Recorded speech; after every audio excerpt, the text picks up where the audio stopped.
How's it going, everyone? So what am I working on now?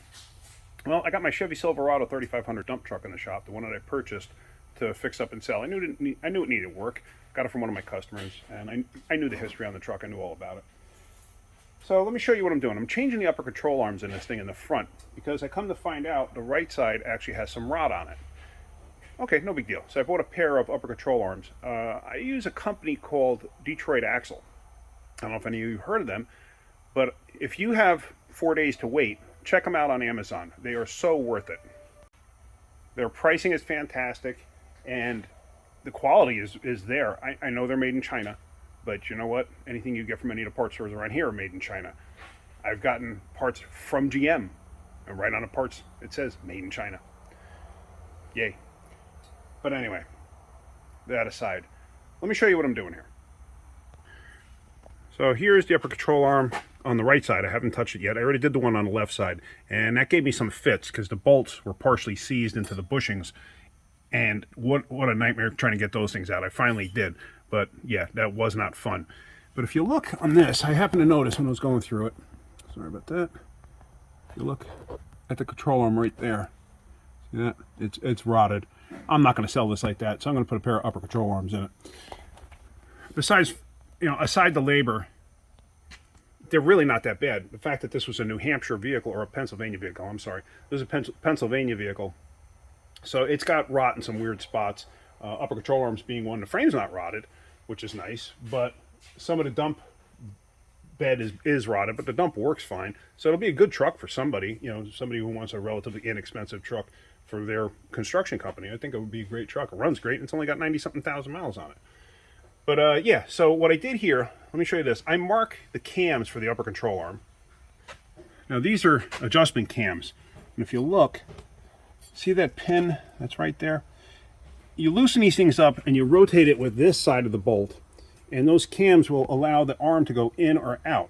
So I mark them with a paint pen, so this way I put them back in the same spot. Now like I said, I already did the right side, so let me show you that.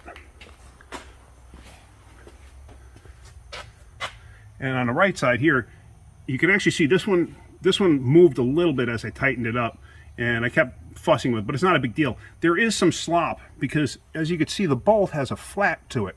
The flat is what allows this to move. So there is some slop in between that and this side, because this is the side that does the adjustment, this is the side that does the tightening. So with the bolt going through, there is some slop in there. So it may not line up 100%, but if I moved it, yeah, the marks would be lined up. It still has to go for alignment anyway, so I'm not that concerned.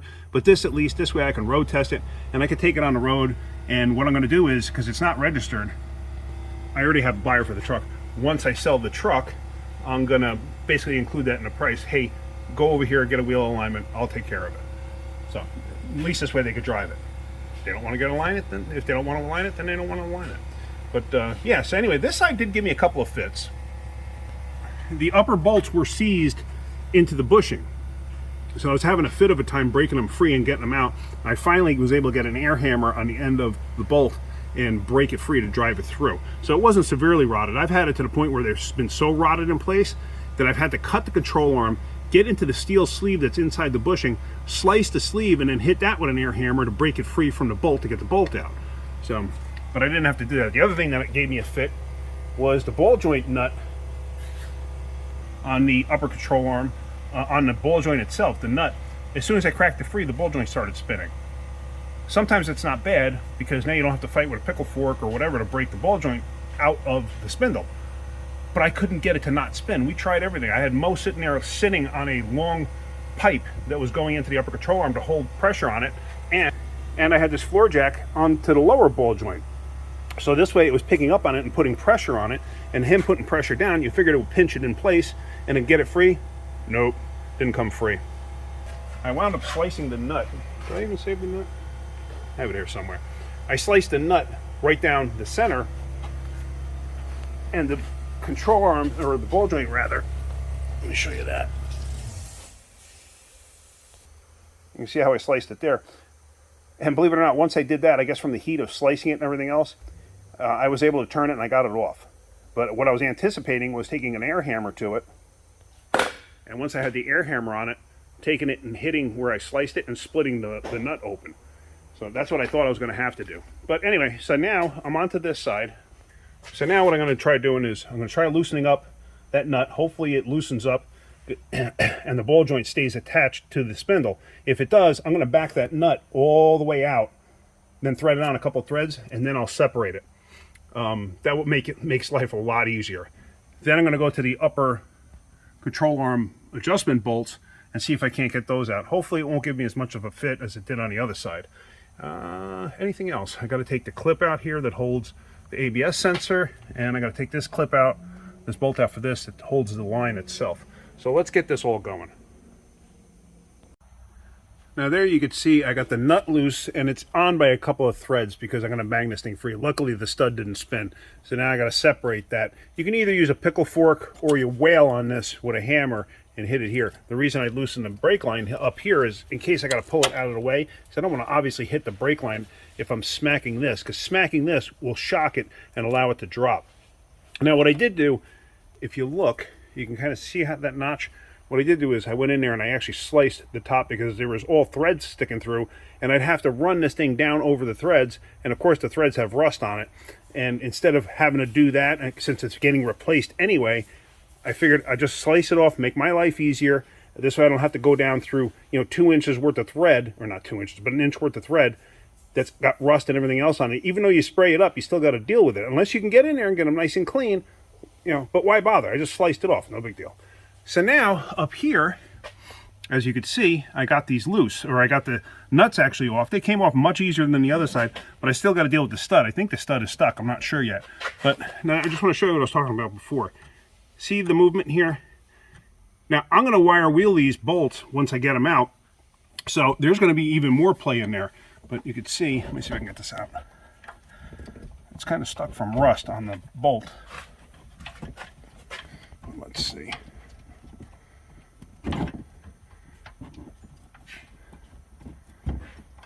Yeah, hold on one second. Okay, so I got it moved back, but as I get further out and like where the nut was actually sitting, if you look, see how much movement is in that? That's why I'm not overly concerned about having the mark perfectly lined up. I know it would line up like on the other side, like I showed you. But here you see this does move a bit. And once I wire wheel that bolt, after I get it out, it's going to move even more. So, but there you can see the flat in it that allows it to catch on that and become a cam. And you can see how it's an eccentric and it's offset. So this way it allows it to swing the arm in and out. If you look close, you can see the hole is oblonged. So there's a big gap there. So this thing can go in and out. So now what I need to try to do is I'm going to put my breaker bar on here, and I'm going to see if I can't get these things free. Hold on one second while I get this on there, because I'm trying to do this one-handed. I was actually trying with my ratchet, and I forgot the ratchet doesn't fit in between the frame here. So now what I got to do is I'm going to push down on this, and see, it doesn't even move. I'm going to push up on it. It doesn't even move. So what I'm going to have to do is I'm going to take my air hammer or something, but you may have to take the shock out to get a swing at this. Luckily I have a long bit, my air hammer, and I can go in from this side through the back side here and hit that. But I'm going to try to shock it free first. I'm going to try the other one too, because if one comes free, then usually it distorts it enough and it makes the other one come out, because the arm can actually move in and out, and it has a tendency to like loosen up the other side. That's what happened on the opposite side when I did that. So let me see what I can get done here, and then I'll show you. All right, so I got that one to start moving, but it's spinning, it's actually twisting the bushing, meaning that the bolt is stuck in the sleeve that's in the bushing. Same with this one. Let's see if you can see it when I push up on this. See the bushing itself, how it's twisting in there? Yeah, this thing's tight. So now what I'm going to try to do is I'm going to try to hit it going this way with the air hammer. I can't show you that. But let me show you my air hammer. It's basically this setup here. So with that long blunt end, what I'm going to wind up doing is I'll wind up hitting it like this first to try to crack it and make it go out that way. Then I'll do this one second because it's a little more difficult to get an angle on that because it's just how it's located. So let me do that and hopefully they start moving. So there you go. It actually took quite a bit of effort to get that thing to actually move. But I got it to start moving. Now what I'm going to have to do is I'm going to have to hit the adjuster with the air hammer too to get this thing completely out. Then I'm going to move to that side. So that thing was stuck pretty good. But yeah, we're going to get that all free first, and then we're going to worry about this. So I finally got that one out, and I never had this happen before, but that thing gave me fits. I was hitting it with an air hammer and everything else, and I had to hit it in here to try to separate it and everything else. The pin that goes over here, it actually fell out. Yeah, I don't know where it went. It's got to be here somewhere. It's got to be in that mess somewhere down there. So I got to try to find that. If not, then I'm going to stick a small bolt in there and just tack weld it in place. Something that'll fit through the cam. And one other thing too is when you put the cams down, just like this, I know that this is the front and I know that that's the rear. Like I said, I still got to clean it up. But yeah, that thing gave me fits coming out, boy. Whew. But yeah, so now, like I said, I'm going to clean those up, and I'm going to find a bolt that'll fit through that if I can't find the original, which, I mean, no big deal if I can't, but just like a little bolt or something to put through there, so this way it acts as the cam, well, as the guide for the cam. So now, what I'm going to do is I'm going to pickle fork this upper ball joint and get that to separate, then I'm going to get the arm out. And there she's separated. I was just whacking the end of the pickle fork. And like I said, I got the nut on there to keep that thing from flying up. So now what I'll do is I'll stick a small pry bar in here to push back down on the control arm. So this way I can get the nut off and then I can release the tension. Then we can get the arm out. And there we go, I got it out. I was just tapping it with a hammer, but you can see how rotted this thing is. And you can see all the rot chunks laying inside of it. Now, also, if you look real close, see how off-center that bushing is? And then you can see some rot up there too. But yeah, so I'm glad I'm changing these things. You know, yeah, it's an afternoon's worth of work, but you know, I'm going to be selling a better product this way. Now also, you got to be careful when you're doing this. This does not have a lot of tension on it. It's actually kind of loose. It looks like it has tension on it, but it really doesn't. So nothing to worry about there. But you always got to be careful because you don't want to put a lot of tension on it because you're going to break a hose. Like I said, this does not have a lot of tension on it. It's just at the point where it just tightened up right there. And this thing is not going to move any further at this point. I can actually move, see here, I'll move it in. See how much it drops already? Because there's really no tension on it. So yeah, anyway, let me see if I can find that pin. If not, I'm going to have to find a bolt and just tack weld it in place. So I found the original pin, and of course it fits really loose in the hole there.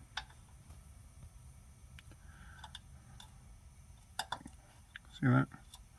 I can actually rotate it. So what I'm going to do is now that it's in place, I'm actually just going to sand it down a little bit, get down to bare metal. This way I can actually tack weld that in place. And there you see I have the little pin back in place. I did put a little grind onto it. I got vice grips on it, and I have the clamp for the welder on it. So that's our little handy dandy MIG, TIG, and whatever welder. It's their Unlimited 200. It's actually a pretty darn good welder, I will say that. So let me get that tacked in place, and yeah, and then we'll start putting everything else back together. So there I got it spotted in place. I'm going to grind it down a little bit. The bottom one came out perfect. The top one, I must have hit like a rust splatter because all of a sudden it kind of popped on me and then it hit again. So that's why it's like so tall. So, but I'm going to grind it down and leave it at that. But you know, it's nice and tough now. It's not going to go nowhere. And there we go. There's the new arm going in place. And as you can see, I have lube on there. That's actually a silicone. I'm sorry. Is that a silicone? Actually, it is a silicone, I believe. Oh, it's a synthetic. I keep saying silicone, synthetic. Brake and caliper grease. I use this because it's not going to have any effect on any rubber components. And I've had this tub now for, oh, I don't know, 6 years maybe. So I do use it a lot, but you know, it doesn't go away. You know, you got to use it sparingly too. You don't want to go absolutely bananas. But I mean, you see, I got it lubed up there, and there's the bolt itself going in place. And also, what I did was I lubed up each side of those cams. This way, they can slide on the frame there. So let me get this one in place, and let me start to tighten stuff up. And there you go. The upper control arm is in place. I tightened it up. Now, you're supposed to tighten it up with it on the ground. Sometimes it's a real pain. I don't have a drive-on lift to do that too, because a lot of times I'll do it on a drive-on lift when I have a drive-on lift. At the shop, I don't have a drive-on lift. So what I do is I figure out, okay, that's roughly about where it's going to sit when this thing's on the ground. So that's where I tighten it up. You don't want to tighten it with it all the way down, you know, because it'll actually sag all the way down, and you don't want to tighten it up when it's on the stop right here, because then you're tensioning the bushings. So now this thing is going to be above the point. The ball joint is going to be above that point. I'm going to move this over, and I'm going to put a pry bar in here and pry down on this to get the ball joint caught. Then I'm going to catch the nut. Then I'll tighten it. Then I'll tighten the ball joint. That thing should be in a perfect, or pretty darn close to a good service procedure. Now, it's got to, or service position, not procedure.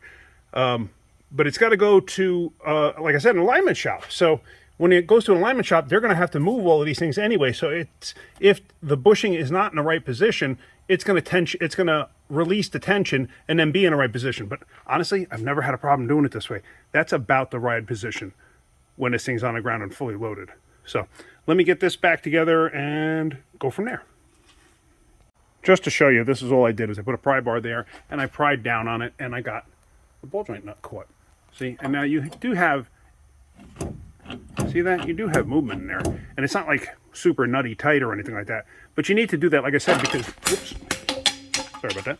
Because these bushings now are twisted as this thing's up in the air. But now when you let it down and the weight of the vehicle is on this control arm is going to be leveled out and that bushing is going to be in like a neutral position. Makes the bushing last a lot longer. So that's it. Everything's all together now. I wound up having to zip tie this, and on the other side, I actually had to zip tie the brake line to underneath the upper control arm there, because the bracket had rotted away. I don't have anything for another bracket, and of course this clip had broken apart when I took it apart, so I just zip tied in place so it doesn't get caught up on anything. That's fine like that. But yeah, everything's together, no issues, and I'm happy because I'll tell you what, if those bolts had gotten stuck and I had to cut the control arm and go through all of that nonsense, I would not have been happy. Like I said, what you'd wind up having to do is cut the control arm and then go in there with some kind of a whiz wheel or something and slice in, get the rubber part of the bushing off, and then there's a metal sleeve. Then you got to cut through the metal sleeve or find the seam in it and then hit it with an air hammer. It's just a pain. It really is. But now, at least I can put the wheels back on it, and then that part of this ordeal is all done.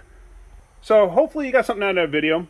If you did, hit that like button. If you could, please subscribe. Tell your friends to subscribe too. I don't know why I can't say that the second time. I always mess that up. All right. Well, that's about it. So hope you guys had a great day. Again, thanks for watching. Keep wrenching.